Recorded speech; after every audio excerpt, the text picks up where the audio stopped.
Hi, everyone. As a way of introduction, I'm a Black woman and I'm wearing a black dress, round neck, and my hair is plaited.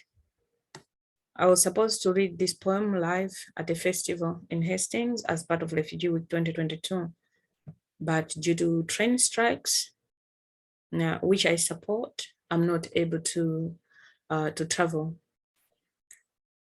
This is why I'm recording this in advance. This poem is called Adopt a Refugee. Healing is not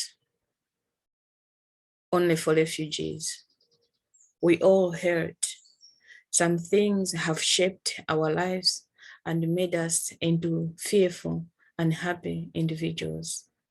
It's a couple of traumas that make us question why we exist and what is the point of life. It is worse for refugees. Their souls are shaped by all the marks of unimaginable violence, and most of us spend our lives trying to run away from it. Most refugees have not only run away from home, but also they are trying to run away from the mental torture and guilt that comes from an encounter with some mind-boggling trauma.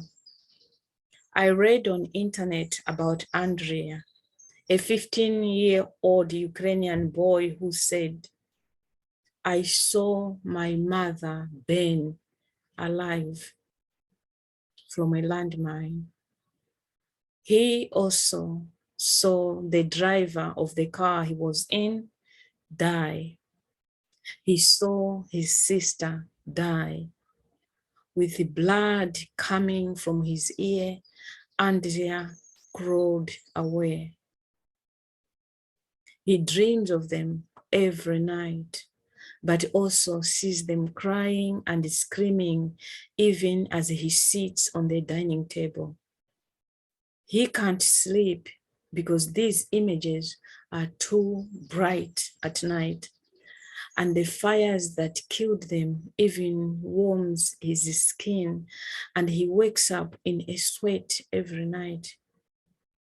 He asks himself, what is the purpose of his life under this silent individual torture?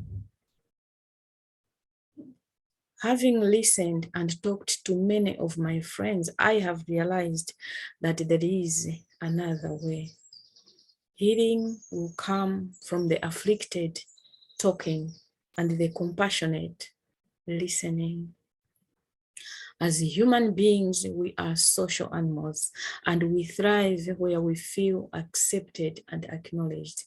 The challenge for most refugees is that they are neither accepted nor acknowledged. It's a double sword that is cutting our lives, exhibited by the high number of mental health challenges and the suicides. Voices of dying relatives afflict us at every moment, and sometimes we don't have anyone to share with. That alone denies us healing. We heal in places where we meet the like-minded and retell our stories and find that we are not the only ones. As with everything else in life, the exposure to trauma affects us all differently, some more keenly than others. This means that the various coping strategies employed by various people can be shared and be used to help heal the broken hearts.